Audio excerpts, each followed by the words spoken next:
사랑하는 성도 여러분, 어제 하루도 주의 은혜 가운데 평안하셨습니까? 2022년 2월 21일 화요일 아침 매일 성경 말씀 묵상 시간입니다. 다 같이 사도신경으로 신앙 고백하며 오늘 말씀 묵상 시간 함께 시작하겠습니다. 나는 전능하신 아버지 하나님 천지의 창조주를 믿습니다. 나는 그의 유일하신 아들 우리 주 예수 그리스도를 믿습니다. 그는 성령으로 잉태되어 동정녀 마리아에게서 나시고 본디오 빌라도에게 고난을 받아 십자가에 못 박혀 죽으시고 장사된 지 사흘 만에 죽은 자 가운데서 다시 살아나셨으며 하늘에 오르시어 전능하신 아버지 하나님 우편에 앉아 계시다가 거기로부터 살아있는 자와 죽은 자를 심판하러 오십니다. 나는 성령을 믿으며 거룩한 공교회와 성도의 교제와 죄를 용서받는 것과 몸의 부활과 영생을 믿습니다. 아멘. 오늘 우리가 함께 읽을 기록된 하나님 말씀 누가복음 10장 17절에서 24절까지의 말씀입니다.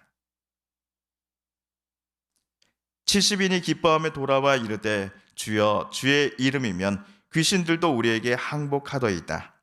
예수께서 이르시되 사탄이 하늘로부터 번개같이 떨어지는 것을 내가 보았노라. 내가 너희에게 뱀과 정갈을 밟으며 원수의 모든 능력을 제어할 권능을 주었으니 너희를 해칠 자가 결코 없으리라. 그러나 귀신들이 너희에게 항복하는 것으로 기뻐하지 말고 너희 이름이 하늘에 기록된 것으로 기뻐하라 하시니라. 그때 예수께서 성령으로 기뻐하시며 이르시되 천지의 주제이신 아버지여 이것을 지혜롭고 슬기 있는 자들에게는 숨기시고 어린 아이들에게는 나타내심을 감사하나이다. 옳소이다. 이렇게 된 것이 아버지의 뜻이니이다. 내 아버지께서 모든 것을 내게 주셨으니 아버지 외에는 아들이 누구인지 아는 자가 없고 아들과 또 아들의 소원대로 계시를 받는 자 외에는 아버지가 누구인지 아는 자가 없나이다 하시고 제자들을 돌아보시며 조용히 이르시되 너희가 보는 것을 보는 눈은 복이 있도다. 내가 너희에게 말하노니 많은 선지자와 임금이 너희가 보는 바를 보고자 하였을 때 보지 못하였으며 너희가 듣는 바를 듣고자 하였을 때 듣지 못하였느니라. 아멘.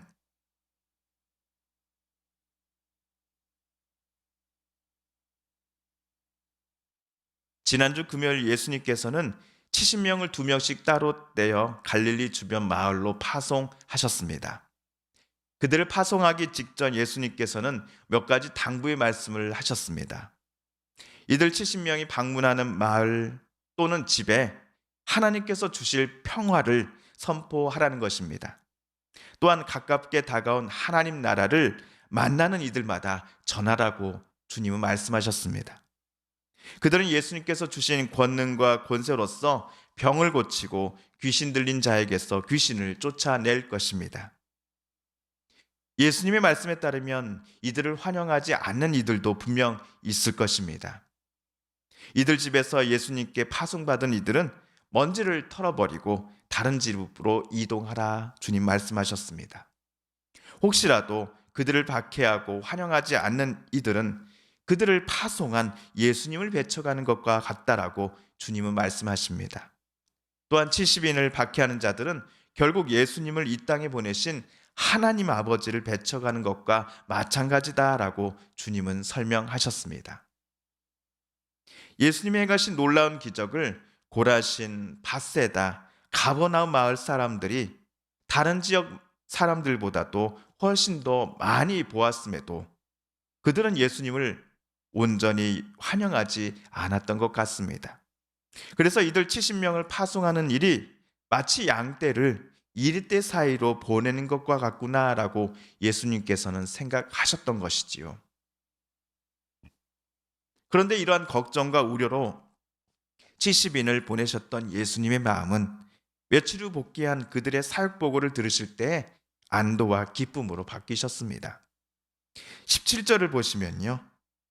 70인들이 기뻐하면서 돌아와서는 주님, 주의 이름으로 또 주의 이름이면 귀신들도 우리에게 항복하였습니다. 라고 예수님께 보고하였기 때문입니다.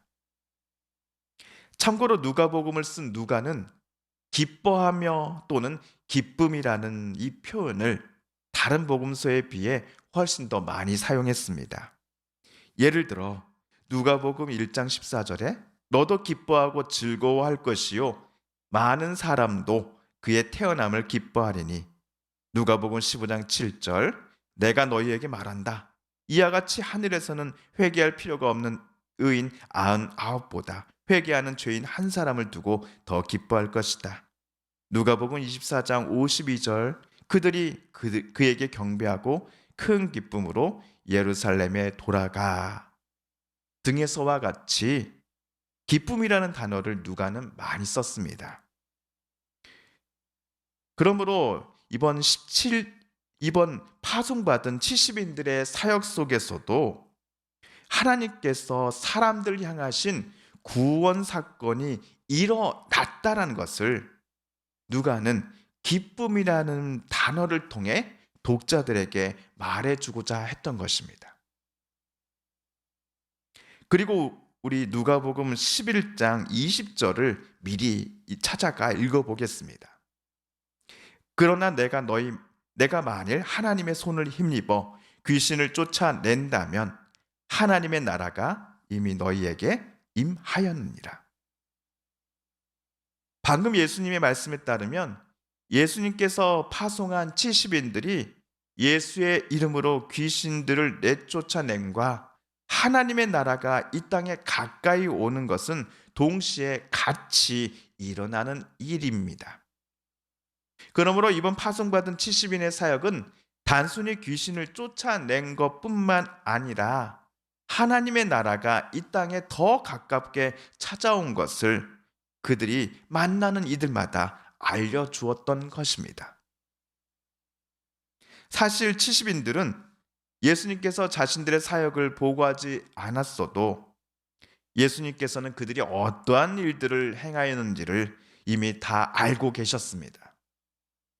사탄이 하늘로부터 번개같이 떨어지는 것을 예수님께서는 직접 보셨기 때문입니다. 예수님께서 현장에 직접 사탄을 쓰러뜨리신 것은 분명 아니죠. 그럼에도 70인들은 예수의 이름과 예수님이 주신 권능을 의지하였기에 그들은 사역 보고에서처럼 사탄을 하늘에서 떨어지는 번개처럼 떨어지게 만들 수 있었던 것입니다. 기뻐하는 70인들을 향하여 예수님께서는 20절에서 이렇게 말씀하십니다. 그러나 귀신들이 너희에게 굴복한다고 해서 기뻐하지 말고 너희의 이름이 하늘에 기록된 것을 기뻐하여라. 앞으로도 70인들은 본인의 이름이 하나님의 책에 기록된 것을 더 소중히 여기라라는 주님의 말씀이 바로 20절의 말씀입니다. 그들의 이름이 하늘에 기록된다는 것은 그들이 영원한 구원을 얻게 된다는 것을 의미하겠지요. 영원한 구원은 인간 스스로, 자기 스스로 획득할 수 없습니다. 오직 하나님께서만이 그들에게 주실 수 있는 선물입니다.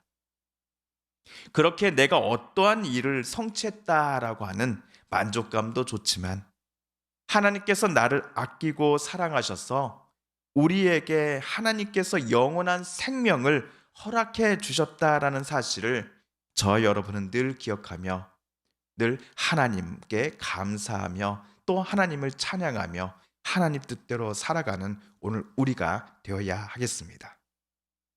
한편 얼굴에 기쁨과 흥분이 가득하여 예수님께 돌아온 70인들을 바라보시며 예수님께서는 하나님을 향해 이렇게 기도하십니다. 그때 예수께서 성령으로 기뻐하시며 이르시되 천지의 주제이신 아버지여 이것을 지혜롭고 슬기 있는 자들에게는 숨기시고 어린 아이들에게는 나타내심을 감사하나이다.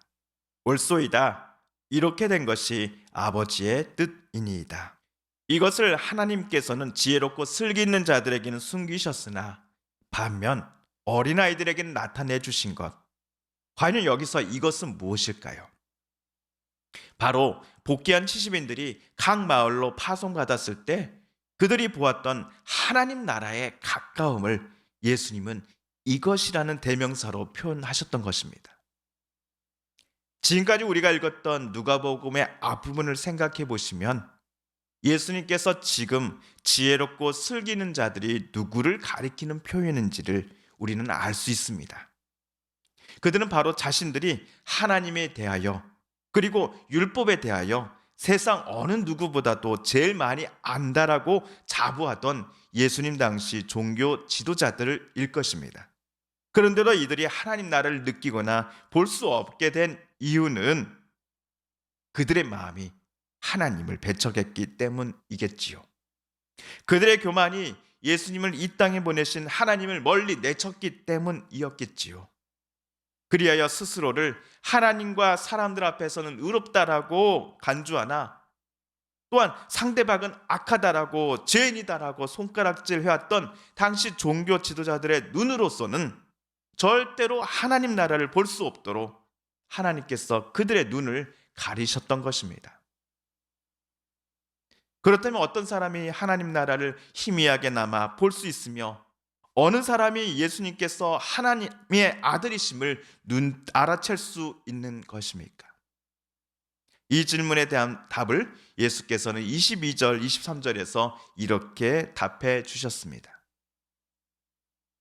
내 아버지께서 모든 것을 내게 주셨으니 아버지 외에는 아들이 누구인지 아는 자가 없고 아들과 또 아들의 소원대로 계시를 받는 자 외에는 아버지가 누구인지 아는 자가 없나이다 하시고 제자들을 돌아보시며 조용히 이르시되 너희가 보는 것을 보는 눈은 복이 있도다. 예수님이 하나님께 간구하시어 하나님의 뜻과 말씀을 듣고 깨달아 열매 맺게 된 사람들만이 자기 앞에 서 계신 예수님을 하나님의 아들로서 알아챌 수 있습니다. 나는 죄인입니다.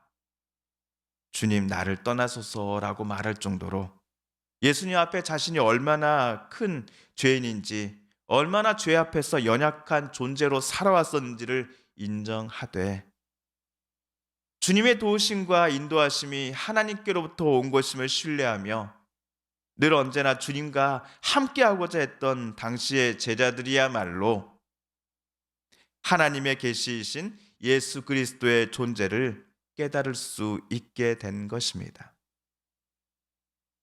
오늘 우리도 늘 겸손한 마음으로 하나님과 사람들 앞에 서 있되 하나님의 도우심과 인도하심이 내 삶을 빚어가시고 움직여 가시는 것을 매 순간 소망하며 기뻐해야 할 것입니다. 사랑하는 성도 여러분, 오늘은 누가복음 말씀 묵상 제 28번째 시간이었습니다. 내일은 우리가 잘 아는 선한 사마리아인의 이야기를 함께 묵상하겠습니다. 오늘 말씀을 읽으실 때 하나님께서 저와 여러분에게 깨닫게 해주신 교훈과 말씀, 들려주신 음성을 기억하시며 이 시간 오늘 우리가 함께 읽은 말씀을 붙잡고 기도드리기를 원합니다. 우리 성도님들과 가족들 중에 하나님의 고쳐주심과 일으켜 세워주심을 놓고 간절히 기도하는 분들이 계십니다. 하나님 고쳐주소서, 하나님 치료하여 주소서, 하나님 회복시켜 주소서. 마지막으로 우리가 가지고 나오는 간절한 기도 제목 하나님께 아뢰며 하나님의 은혜 보좌 앞으로 더 가까이 나아가겠습니다. 함께 기도합니다.